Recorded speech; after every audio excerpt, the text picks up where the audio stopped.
English ना बहुत ही important language है। पहली बात तो ये ग्लोबल लैंग्वेज है। और दूसरी बात ये कि अगर अपनी बात ज़्यादा से ज़्यादा लोगों तक पहुंचानी हो तो आप इंग्लिश को यूज़ करके पहुंचा सकते हो। इसका बहुत ही बड़ा एडवांटेज है। और इंग्लिश की सबसे अच्छी बात ये है कि ये एक ही भाषा ने इंडिया के अलग अलग स्टेट को एक साथ यूनाइट किया। जैसे कि इंडिया के अलग अलग स्टेट में अलग अलग तरह के लैंग्वेज बोले जाते हैं। अगर हर स्टेट के लोगों को एक ही लैंग्वेज इंग्लिश आती है तो हर स्टेट के लोगों से वो एक ही लैंग्वेज में बातें कर सकते हैं, अपनी बातें समझा सकते हैं और दूसरों की बातें समझ भी सकते हैं ATC। और इंग्लिश सीखने के बाद आपको एक बेस्ट मौका मिलता है कि आप अदर कंट्री के लोगों से भी बातें कर सकते हो और अदर कंट्री में जॉब भी ले सकते हो और अदर कंट्री के लिए आप इंडिया में बैठे बैठे काम भी कर सकते हो। ATC everything about it. लेकिन हकीकत तो ये है, ज़्यादातर लोग इंग्लिश सीख क्या लेते हैं, वो इंग्लिश को लेकर भेदभाव करने लग जाते हैं। जैसे कि जातिवाद में हुआ करता था कि तू छोटा जाति का, मैं बड़ा जाति का हूँ। अगर आपको थोड़ा इंग्लिश बोलना भी आता है, अगर उन लोगों के पास आप थोड़ा इंग्लिश बोल भी लोगे तो उस वर्ड का मीनिंग ही चेंज कर देंगे कि इसको ऐसे नहीं, इसको ऐसे बोलते हैं। और अपने आप को बहुत VIP दिखाएंगे कि मुझे इंग्लिश आती है। हकीकत है। तो मैं आप लोगों को इंग्लिश का ना थोड़ा हिस्ट्री में लेके चलता हूँ। हिस्ट्री में इंग्लिश कहाँ से आई थी। जब अंग्रेज़ हमारे इंडिया में आए थे ना, तो उसको लोगों से बात करने में दिक्कतें हो रही थी। वो अपनी बातें किसी को समझा नहीं पा रहे थे, लोगों से काम नहीं करवा रहे थे अपनी भाषा में। तो उन्होंने क्या किया, इंडिया के एजुकेशन फ्रेम में इंग्लिश डलवा दिया और बोला कि इंग्लिश सिखाओ सबको। उस टाइम इंडिया की आबादी जो थी करोड़ों में थी। अंग्रेज उस टाइम हिंदी नहीं सीखे लेकिन करोड़ों को इंग्लिश सिखाना स्टार्ट कर दिया। ये है हकीकत। खुद आए थे व्यापार करने, खुद हिंदी नहीं सीखी लेकिन करोड़ों लोगों को इंग्लिश सिखाना स्टार्ट कर दिया। ये है रियलिटी, ये है सच्चाई इंग्लिश के। तो पता है वो लोग क्या बोलते हैं जो भेदभाव करते हैं इंग्लिश में? वो लोग ये बोलते हैं कि अगर इंग्लिश इतना ही आसान है तो तुम सीख के बताओ।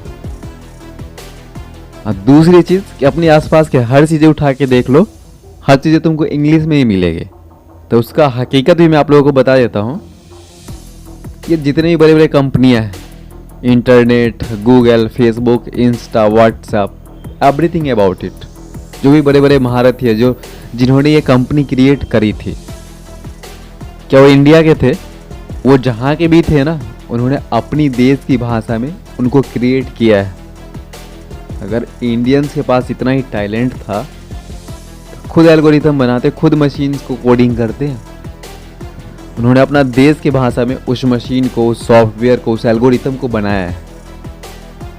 लेकिन हम लोग अभी भी 10 साल पीछे चलते हैं अदर कंट्री से और बात करते हैं भेदभाव के।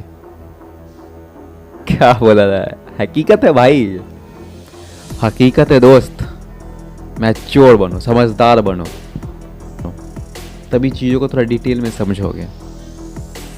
आजकल YouTube पे ना लोग लिखने से ज़्यादा ना बोल के सर्च मारते हैं, वॉइस कीवर्ड्स। ज़्यादातर देखोगे लोग बोलते हैं तो हिंदी में बोलते हैं। और YouTube एक एल्गोरिथम है, उसको इंग्लिश में कोडिंग की गई है।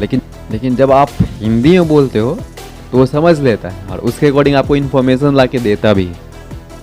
तो जब एक मशीन हिंदी समझ सकती है और हिंदी के अकॉर्डिंग इन्फॉर्मेशन आपको बता सकती है तो हिंदी में कोडिंग क्यों नहीं की जा सकती है? कोडिंग क्यों नहीं की जा सकती थी? जो ये कुछ लोग इंग्लिश को लेके भेदभाव करते हैं, अपने आप को थोड़ा इंग्लिश क्या सीख ले, बहुत बड़ा तीसमार खान समझते हैं। हम लोग अभी भी 10 साल पीछे चलते हैं अदर कंट्री से, यह हकीकत है। बेरोजगारी तब भी थी या बेरोजगारी आज भी है। और ग्लोबल लैंग्वेज सीख लेने से ना टैलेंटेड नहीं हो जाते लोग, बस थोड़ा अपॉर्चुनिटी मिल जाती है। और यही लोग कहते हैं कि आई लव माई कंट्री, मैं अपना देश से बहुत प्यार करता हूँ। साला सोचते हैं हिंदी में, सपने देखते हैं हिंदी में, घर पे पेरेंट्स से बात करते हैं जाके हिंदी में और बात करते इंग्लिश के। जब मोर नाचती है ना तो उसको लगता है मैं बहुत सुंदर दिख रहा हूँ, लेकिन हकीकत तो ये है कि वो पीछे से नंगा उड़ा होता है कि नहीं गाइस? तो थोड़ा मैच्योर बनो और इन लोगों से थोड़ा ऊपर चलो। इसी को बोलते हैं हाई लेवल एजुकेशन। तो इन लोगों से थोड़ा ऊपर चलो। और मेरी वीडियोज़ आप लोगों को पसंद आता है तो अगर आप फेसबुक पे इस वीडियोज़ को देख रहे हो तो आप उसे फॉलो कर लेना और लाइक भी कर देना। अगर आप इस वीडियोज़ को यूट्यूब पे देख रहे हो तो मैं आपको सजेस्ट करूँगा कि आप चैनल को सब्सक्राइब कर लेना ताकि मेरा एक ही वीडियोज़ मिस ना हो, और बेल आइकन ज़रूर दबा देना।